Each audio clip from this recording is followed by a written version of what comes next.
दोस्तों नमस्कार। दोस्तों, घर से लगाव आपका इस कदर हो सकता है कि वो आपको गुमराह भी कर जाए और जानलेवा भी साबित हो जाए। दरअसल पार्टीशन की इबादत या उसकी राइटिंग्स ऑन द वॉल्स जिसे हम कहते हैं, वो सभी पढ़ रहे थे, लेकिन यह जानते हुए भी कहीं ना कहीं हम रेड क्लिफ के गलत दिशा में हैं। बहुत से लोग अंतिम वक्त तक पार्टीशन को एक्सेप्ट भी नहीं कर रहे थे और उस समय संचार और सूचना भी इस कदर नहीं थी जैसे आज की तरह है।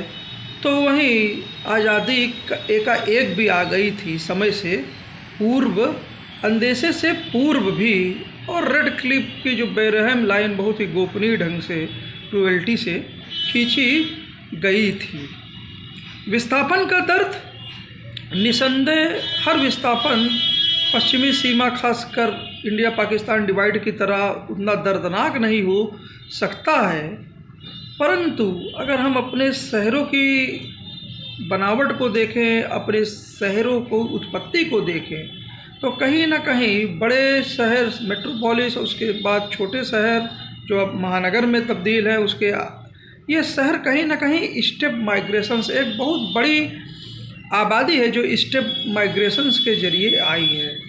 बहुत बड़ी एक आबादी को गांव में उतने पर्याप्त संसाधन नहीं मिले, या जिनके पास थे तो वो शहर की सुविधा से आकर्षित भी हो रहे थे। खैर, शहरों को बनने में इस मेहनतकश मजदूर वर्ग या बीच में छोटे व्यापारी वर्ग, इनका बहुत योगदान रहा। और शहर अपने बनते समय प्राइम एरिया में बड़े बड़े लोग तो बसते रहे, लेकिन फिर भी शहर ने, जो भी लोग उनको बना रहे थे, उनको भी शहर दूसरी अपने इर्द गिर्द बसाता चला गया। रूल रेगुलेशंस इतना देखे नहीं। आज जब जगह की कमी आन पड़ी है या प्रोजेक्ट्स आन पड़े हैं, तो हम उन घरों को स्ट्रिक्ट लीगलिटी के हिसाब से नहीं, बल्कि उस बड़ी आबादी को उसके जस्टिस के हिसाब से देखना पड़ेगा। बहुत से लोग उस दौर में जो एक बहुत बड़ी आबादी आ रही थी, अपने प्राइवेट लैंड्स भी दिए, और जो दिए वो उनका खुद आज पता नहीं है, लेकिन बड़ी बड़ी चाल, बड़ी बड़ी बस्तियां वहाँ पर आज भी हैं। और ज़्यादा दूर न जाइए, एशिया का सबसे बड़ा स्लम धारावी भी क्या इस कैटेगरी में आएगा, ये हम आप पे छोड़ते हैं। तो घरों को महफूज, घरों के पीछे की कहानियाँ बहुत दूर तक हैं, और जो बॉटम लाइन यही है कि डेवलपमेंट को एक संवेदन होना पड़ेगा, जस्टिस के साथ चलना पड़ेगा। और जैसा कि BR फिल्म्स कहती भी है कि एकाएक महिलाओं और बच्चों को सड़क पे देखना क्या अच्छा लगता है। दरअसल BR फिल्म घर के अधिकार की तरफ आगे बढ़ती है, जो DYC थिएटर के बैनर तले बनी, और विदाई DYC की विदाई के साथ एक कह सकते हैं गिफ्ट के रूप में वो उभरी। खैर, जो भी हो, हर विस्थापन ऐसा भी नहीं हो सकता कि स्टेप माइग्रेशन हो, इतना क्रूएल भी नहीं हो सकता पश्चिमी सीमा की तरह हो।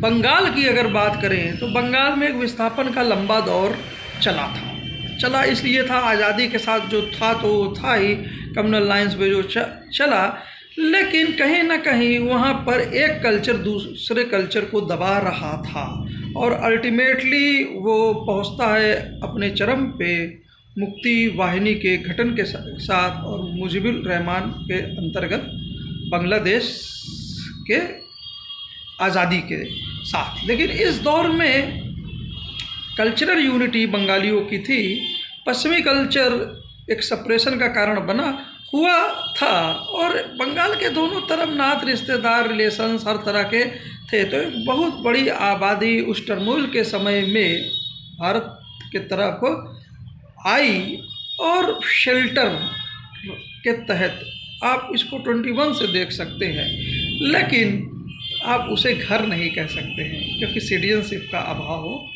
था। DYC का एक नाटक कुछ उस ओर भी, उस हमारे स्वयं के जो हस्तक्षेप थे मुल्क के तौर पर, और ग्राउंड रियलिटी को समझते हुए एक सीमा खींचता है और शेल्टर को कहीं न कहीं घर की तरफ मोड़ने की कोशिश करता है, जब वो कहीं न कहीं एक हुए समझौते को सिटीजनशिप के तहत उसको अकॉर्ड देता है।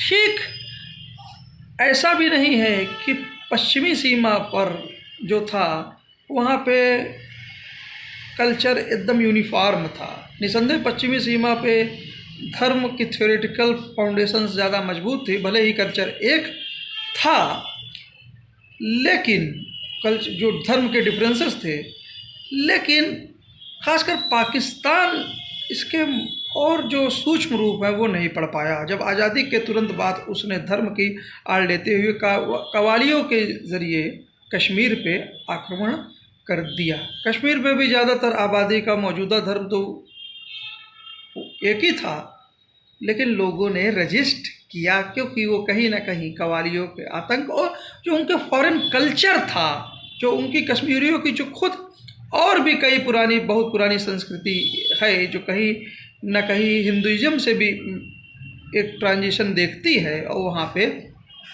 वो कश्मीरियत का भी वो था। निसंदेह सर्वेक्षण और क्या बोलते हैं निर्णय का सबको अधिकार होता है, लेकिन लोगों ने वहाँ के लोगों ने उन परिस्थितियों में और वहाँ के सभी लोगों ने वास्तव में डेमोक्रेसी और भारत का जो क्या बोलते हैं जो वास्तव में धर्म के आधार पे नहीं उसका कॉन्स्टिट्यूशन बल्कि सेकुलरिज्म पे आधार पे था, तो उस ओर अपने कदम बढ़ाए। और ये पाकिस्तान की ही जो इस चीज़ को नहीं समझ पाया और जो कभी माहौल उस तरह से कभी बनने ही नहीं दिया उस तरह से कि वो फाउंडेशंस डेमोक्रेसी की उस कदर मजबूत हो पाए जो इन्फॉर्म्ड फाउंडेशंस हो। इस तथ्य को हमको देखना है और देखना चाहिए, और यही भारत और नेहरू की लेगेसी है, और कश्मीर हमारा एक अभिन्न अंग आज है। निसंदेह डिबेट्स जो होती हैं एकेडमिक भी कई बार होती हैं, लेकिन कभी कभी एकेडमिक डिबेट यूनिवर्सिटी नहीं होती है। डीवाईसी के थिएटर्स यूनिवर्सिटी नहीं थे। अगर हम एक हालिया इंटरव्यू करण थापर साहब के साथ जस्टिस लूकर साहब का देखें तो एक उसी से संबंधित एक मामले में एक एप्रोप्रिएट टाइम का वक्त आता है, जिक्र आता है। तो एप्रोप्रिएट टाइम को हम एकेडमिकली तो देख सकते हैं, लेकिन बॉर्डर स्टेट की हिस्ट्री पेक्युलरिटी और जो समझ है हमारे मुल्क की देश समाज की, वास्तव में हमको उस दायरे में उस प्रैक्टिकलिटी में भी देखना पड़ेगा। डीवाईसी थिएटर बस इतना ही उम्मीद कर जाती है कि वो एप्रोप्रिएट टाइम जल्दी निकट भविष्य में ना आए, जब बहुत से नॉर्मल से दिखने वाले राज्य या एक तरह से थ्योरेटिकली कह सकते हैं सभी राज्य उस एप्रोप्रिएट टाइम के दायरे में आ जाएं और यूनियन ऑफ स्टेट्स में स्टेट शब्द विलुप्त होते हुए यूनियन ही सब कुछ हो जाए। डीआरसी इसकी उम्मीद बहुत कम करता है, इसलिए एप्रोप्रिएट टाइम बहुत दूर यह विजडम वो उसका थिएटर रखता है। तो वहीं डीआरसी नहीं डीवाईसी जो है वो सर्वेक्षण से कभी डरता ही नहीं। भले ही मामला अगर कहीं खुदा के घर का हो या ईश्वर के घर का हो, वो कभी नहीं डरता है। लेकिन करण थापरदी के साथ एक बहुत रोचक इंटरव्यू में, हालिया इंटरव्यू में दवे साहब ने बोला था, करीब 2 साल पूर्व के इंटरव्यू में, जब डीवाईसी नए नए थे, कि ये एक पेंडोरा बॉक्स भी विवादों का खोल सकता है। लेकिन डीवाईसी करेजियस था और वो चीज़ों को दूसरी तरीके से देखता था। वो इस तरह से उम्मीद करता है कि सर्वेक्षण हमारे निर्णयों का अधिकार होता है। सर्वेक्षणों के आधार पे बहुत सी मनगढ़ंत कहानियाँ भी पेंडोरा बॉक्स खोल सकती हैं, और फिर सर्वेक्षण में अगर फाइंडिंग्स निकल रही हैं तो फाइंडिंग्स उसको विध्वंस के नज़रिए से या हिस्टोरिकल इनजस्टिसेस के नज़रिए से न देखते हुए और उसको आज करेक्ट करने की मंशा से न देखते हुए एक मिले जुले कल्चर के रूप में भी हम देख सकते हैं। तो वहीं बहुत से एकेडमिक प्रश्न जो उठते हैं वो उठते हैं कॉन्स्टिट्यूएंट असेंबली पे। क्या सभी कॉन्स्टिट्यूएंट असेंबली पूरी तरह सॉवरेन हो सकती है? ये भी एक सोचने की बात है। एक दायरे में कॉन्स्टिट्यूएंट असेंबली हो सकती है तो क्या कॉन्स्टिट्यूएंट असेंबली उसको नाम देना ठीक भी है? निसंदेह भारत की अगर constituent assembly sovereign constituent assembly की बात करें वो तो है, उसमें कोई शक नहीं है। और सॉवरेन कॉन्स्टिट्यूएंट असेंबली अपनी सभी पावर्स जो है 5 साल के चुने जाने वाली पार्लियामेंट को तो दे के गई भी नहीं है। और वो सॉवरेन कॉन्स्टिट्यूएंट असेंबली जो है वो हिस्टोरिकल रेवोल्यूशन से ही संभव है, जिसकी कल्पना जस्टिस मार्कंडे काटजू साहब अभी हाल के दिल से के प्रोग्राम में कपिल सिब्बल साहब से करते हैं। खैर, कभी कभी परिस्थितियां देश समाज की इस कदर से हो सकती हैं कि हिस्टोरिकल रेवोल्यूशंस संभव नहीं होते और पार्लियामेंट के को भी नया रास्ता निकालना पड़ता है। लेकिन उससे भी बेटर है 5 साल की पार्लियामेंट वो विजडम अप्लाई करे, उससे बेटर है कि जो हमारी आज़ादी से लेकर या संविधान सभा से लेकर आगे की भी पार्लियामेंट्स के सारी विजडम को अगर कोई रखता है तो और कोई नहीं, भारत की महान जुडिशरी रखती है। जी हाँ, जैसा कि अभी नए निदेशक महोदय ने बताया कि आज 27 लाख एडवोकेट्स हैं और ऐसे अगर जोड़ लें तो कितने एडवोकेट्स नहीं भी हैं, उनके विजडम को और वो कहीं ना कहीं जो देश समाज में सोशियो इकोनॉमिक कंडीशंस है उनके नुआंसेस को प्ले करते हैं, गहराई से प्ले करते हैं और कहीं ना कहीं लेजिस्लेचर्स की तरह दिखते हैं, भले ही वो डायरेक्ट लेजिस्लेचर्स के तरह ना चुने जाते हों, लेकिन वो ज़्यादा अस्थायित्व है और ज़्यादा गहराई से चीज़ें समझते हैं। तो वास्तव में बार और बेंच का जो संयुक्त विजडम है वो और किसी के पास नहीं, जो हमारी सभी पार्लियामेंट का विजडम है। अगर कभी अप्लाई करना पड़े कॉन्स्टिट्यूएंट असेंबली से रिलेटेड कुछ एस्पेक्ट्स को, वो कॉन्स्टिट्यूएंट असेंबली जो इतिहास में कभी रिपीट नहीं हो सकती है, तो जुडिशरी के सिवा कोई हो नहीं सकता है। और लेकिन इंडिपेंडेंट जुडिशरी जो है वही कर सकती है, अन्यथा मिसयूज़ जो हम देखते हैं कि जर्मनी या पाकिस्तान में एक्ट ऑफ नेसेसिटी इत्यादि के तहत वो हमारे पुरानी ही सभी लेगेसी को पल भर में तकदार डेमोक्रेटिक लेगेसी को तार तार कर सकता है। दोस्तों, राइट्स जो होते हैं वो राइट्स एक्सप्रेशंस के लिए ही होते हैं,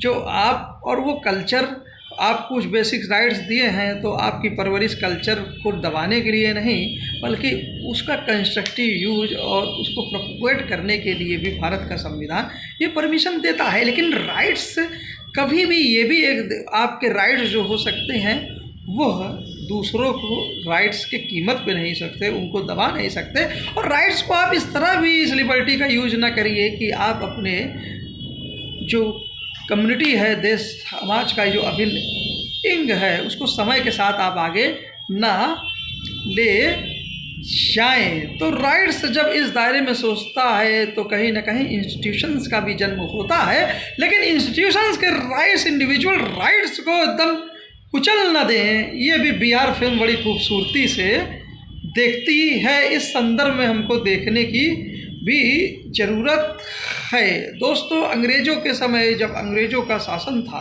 तो न्यूमेरिकल तौर से ही हम माइनॉरिटी, जैसा कि फैजान मुस्तफ़ा साहब बोलते हैं, माइनॉरिटी की गणना हम न्यूमेरिकली ही नहीं देख सकते हैं, बल्कि हमको ये भी देखना पड़ेगा कि पावर में कौन था। उस लिहाज से तो चाहे जो भी कम्युनिटी हो, किसी भी न्यूमेरिकल में हो भारत की, वो कहीं ना कहीं माइनॉरिटी थी। और उस दौर में जो राजा राम मोहन राय, ईश्वरचंद्र विद्यासागर या और भी लोगों के जो भी कंट्रीब्यूशंस थे, जो अपने सोसाइटी को आगे बढ़ाने के लिए खासकर सती प्रथा को समाज से उखाड़ने के लिए, या पर्दा सिस्टम कहिए, या बाल विवाह को रोकने के लिए, वुमेन एजुकेशंस के लिए।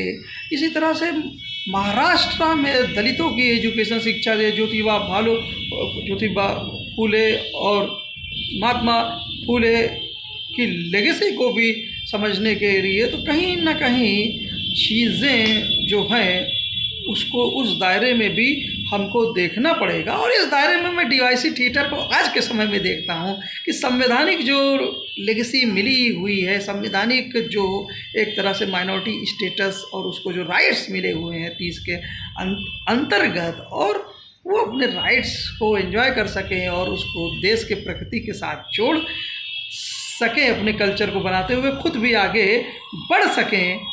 तो ये उसकी ये फाइनल लेगेसी से क्या लोग डर गए थे, वो उनको खुद को अपना कहने वाले भी, या इसके डीवाईसी थिएटर की इस फाइनल लेगेसी से डर गए थे?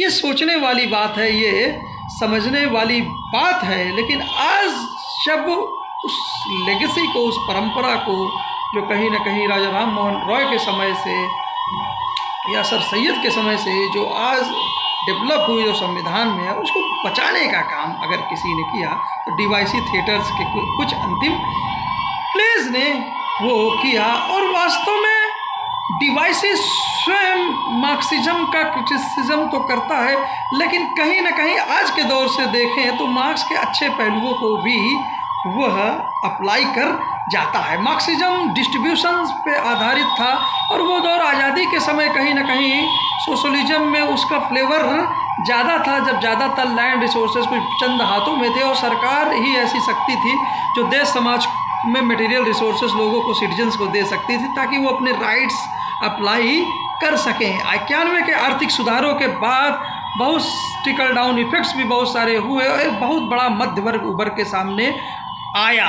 और उस घर के नज़रिए में बहुत से लोग ऐसे हैं जो कहीं ना कहीं जो भी मटेरियल रिसोर्स मिलते गए तो अपना घर कहीं ना कहीं पूरी तरह से वैध हो, इलीगल हो, ये भी नहीं देखा गया। और लोगों ने खुद वहाँ संस्थाओं को भी इग्नोर किया और अपने घर द्वार वो बनाते चले गए। तो बहुत सारी जो आज लोगों में डिस्ट्रीब्यूशन है ना, वो एक निजी संपत्ति के तौर पर है, और उस डिस्ट्रीब्यूशन को आज एक हम कहते हैं कि बहुत बड़ा जो बड़ी मछली है, जिसका इशारा एक अन्य निदेशक महोदय ने किया, उससे बचाने के लिए डीवाईसी आज मार्क्सिज्म को क्रिटिसाइज करते हुए उस हद तक क्रिटिसाइज करता है, अपनी फितरत के अगेंस्ट जाते हुए भी वो कहीं ना कहीं मार्क्स के जो अल्टीमेट रिजल्ट्स हैं आज के समय, उसको भी वो फॉलो कर जाता है। दरअसल डीवाईसी थिएटर न लेफ्ट था न राइट था, वो करेक्शन की तरफ सही मध्य मार्ग में हमेशा चलने की कोशिश थी। हर चाहे लेफ्ट से और राइट से जो भी उसको अच्छा मिले वो उसको लेना चाहता था। All shades of opinion from left to right उसमें उभर के सामने आते हैं, और इस संदर्भ को भी वो कहीं ना कहीं सहायक निदेशक महोदय के जरिए उजागर भी कराता है कि डेमोक्रेसी और चंद हाथों में पूरी की पूरी वेल्थ भी एक साथ नहीं चल सकती है। तो डीवाईसी ज़्यादातर अपने दायरे में, अपनी सीमाओं में श्याम बेनेगल की तरह रहता है, या अपने नैरेटिव में, फाइन नैरेटिव में बहुत गहराई से भी वो कहीं ना कहीं अपनी फिल्मों में वह सत्यजीत रे के करीब दिखता भी है। लेकिन जब एकाएक एक प्लेस में वो कुछ सीमाएं लागता है या लकीर कहीं ना कहीं और उसको मोड़ देता है, तो वो कुछ चीज़ें कहना चाहता था स्पष्ट में। तो मृणाल सिंह की जो इमेज कहीं ना कहीं हल्की सी वो भी छोड़ता है, तो वहीं गुरु दत्त की कविताओं के करीब पहुँचते पहुँचते अंत में रह शायद रुक जाता है। तो ये इस संदर्भ में डीवाईसी थिएटर को समझने की आवश्यकता है। फेडरलिज्म के एस्पेक्ट्स भी कहीं ना कहीं इंडिविजुअल राइट्स और कल्चर को एक साथ एक लिंग्विस्टिक वे में जोड़ते हैं। फेडरलिज्म से संबंधित फेडरलिज्म भी तभी जिंदा रह सकता है जब वास्तव में उसके आर्थिक संसाधन जो हैं वो मजबूत रहें। और ऐसे ही रॉयल्टी चाहे हो या फिर अल्कोहल से संबंधित प्लेस भी हम उसमें देखते हैं। तो वहीं ह्यूमन, खासकर महिलाओं के प्रति संवेदना, और खासकर जो बच्चा एक्चुअली में बॉडी का पार्ट होता है, तो उसने वो एक पुरानी लेगेसी पलट कर एक नई लेगेसी भी वो रख जाता है। तो वहीं स्पेशल चाइल्ड, चिल्ड्रंस इत्यादि पर वो अब स्पेशल प्लेस भी वो देता है और टेक्निकलिटी को एक तरफ डीवाईसी थिएटर कर जाता है। दोस्तों, इस संदर्भ में डीवाईसी थिएटर की ये पूरी लेगेसी है, वो सेकुलरिज्म को एंजॉय करता है, सेकुलरिज्म को वो हर चीज़ों को एक तरह से सेलिब्रेट, डाइवर्सिटी को सेलिब्रेट करता है। सोशलिज्म को वो अपने संदर्भ में, मिक्स्ड इकोनॉमी के संदर्भ में आज के समय से वो कहीं ना कहीं नेहरू से सहमत दिखता है, लेकिन इसको और थोड़ा आज के समय से और मॉडिफाई और थोड़ा निजी संपत्ति की ओर भी मोड़ देता है। तो ये सब, और रही पीपल कोड्स की बात, तो वो कभी भी जो है डीवाईसी थिएटर अगर आवाज़ पहुँचती है किसी भी इंडिविजुअल की, तो उससे सुनने से वो चूकता नहीं है किसी भी परिस्थितियों में हो। एक हाँ, सिंघवी साहब ज़रूर डीवाईसी अब बूढ़े हो रहा है, भले ही चेहरे से वो जवान दिखे, लेकिन वो अपने बुढ़ापे को भी एक ग्रेस के साथ ले रहा है। लेकिन डीवाईसी थिएटर जो है, जो थिएटर उसको मिला था, थिएटर को उसने आज यूथ में पहुंचा दिया है। आज डीवाईसी की लिबरल फिलॉसफी इस तरह से भी समझ सकते हैं कि जो न्याय की देवी दुनिया को न्याय देती है, वो उसके साथ अन्याय नहीं देख सकता था, कोई पट्टी उसके ऊपर कैसे देख सकता था। और दूसरे और न्याय तो संविधान के तहत मिलना है, तलवार से नहीं। तो न्याय से, तलवार के डर से लोग पहुँचे ना, ये भी नहीं। और न्याय की देवी में आप देखिए गहराई से, और उसने जब पट्टी हटाई तो आपको देखने का भी मौका देता है। उसने थिएटर को, जी हाँ, जनता का थिएटर, पीपल कोर्ट्स का थिएटर बना दिया। और जैसा कि सिब्बल साहब बोलते हैं कि उसने ओपन स्क्रूटनी और क्रिटिसिज्म के लिए भी उसने वे ओपन कर दिया। तो ये गट्स, सच्चाई से, ये गट्स कॉम्प्लेक्स इशूज़ से समझने की, आप उससे सहमत हो या ना सहमत हो, उसको टैकल करने की क्षमता उसमें थी। और उसके शोल्डर्स इतने ब्रॉड हैं कि वो क्रिटिसिज्म, बड़े से बड़े क्रिटिसिज्म को भी वो झेलने की क्षमता रखता है। निसंदेह अंत में मैं पॉजिटिव क्रिटिसिज्म के साथ चला जाता हूँ। डीवाईसी ने बहुत कुछ ऐसा नहीं भी किया जो डीवाईसी से लोगों की उम्मीद थी, वो इसके लिए भी याद किए जाएंगे। लेकिन सिंघवी साहब, डीवाईसी थिएटर से जो डीवाईसी ने नहीं किया, जो उसकी नींव मजबूत है, आप उससे उम्मीद कर सकते हैं। लोकतंत्र में पत्र जनता समय समय पर लिखती है। वो पत्र जिसको लिखा गया है, क्या उसको मिल गया है? ये पत्र लिखने वाले का मूल अधिकार, संवैधानिक राइट्स है। और जब तक उसको ये नहीं पता होगा तो पत्र की विवेचना, गणना इत्यादि का कोई मतलब नहीं। कम से कम जिसको पत्र लिखा है वो हमें पता लग जाए कि वो पत्र वहाँ पहुँचा है उसी समय जब हमने पत्र लिखा है। तो वहीं अब मैं अपेंडिक्स एपिसोड बनाने के मूड में नहीं हूँ, जो कभी कभी कुछ न कुछ कोई बातें रह जाती हैं। मैं फाइनल एपिसोड भी बनाने के मूड में हूँ। आने वाले समय में पीपुल्स कोर्ट्स को यह भी देखना पड़ेगा कि इलेक्टोरल बॉन्ड्स जो असंवैधानिक है, क्या बढ़ती कंसंट्रेशन पावर, वेल्थ और कैपिटल ने पॉलिसीज को शिफ्ट तो किया ही किया जो अनैतिक था, क्विड प्रो क्यो हो सकता है संभावना है। क्या इस कदर भी कर दिया कि इसकी आज इंडिविजुअल घरों या उनको ज़मीनें तक भी एक टेढ़ी नज़र पहुंच जाए। आने वाले समय में पीपल को नाथ साहब एंड विश्वनाथन साहब के समय तक भी इस ओर देखना पड़ेगा। लेकिन डिवाइस से ही आपको डिवाइस ज़रूर देता है, लेकिन वो अपनी सीमा को नहीं छोड़ता है। जो लोग इस मुद्दे पर अगर ज़्यादा उससे एक्सपेक्ट करते हैं तो उनमें भी तो क्षमता होनी चाहिए तोते की जुबान बदलने पे। और जब तोते की जुबान कभी सत्ता चेंज होती है तो इस डिवाइस के माध्यम से वो कितना आगे बढ़ पाएंगे, डिवाइस ही उस पर भी नज़र रखेगा। उम्मीद है ये एपिसोड आप लोगों को पसंद आया होगा। लास्ट एपिसोड डिवाइसी थिएटर के संदर्भ में। जय हिंद, जय भारत। किसी का दिल दिखाया हो माफ़ करिएगा। जो लेगेसी है उसका एनालिसिस होना चाहिए, रिव्यू भी होना चाहिए। और उसने इतने प्लॉट्स छोड़ रखे हैं, इस तरह से उसने भारत एक खोज को जी रखा है कि उसने भारत एक प्ले को फिर से जी लिया है। जी हाँ, आपकी विवेचना के लिए श्याम बेनेगल की तरह। जय हिंद, जय भारत। Thank you.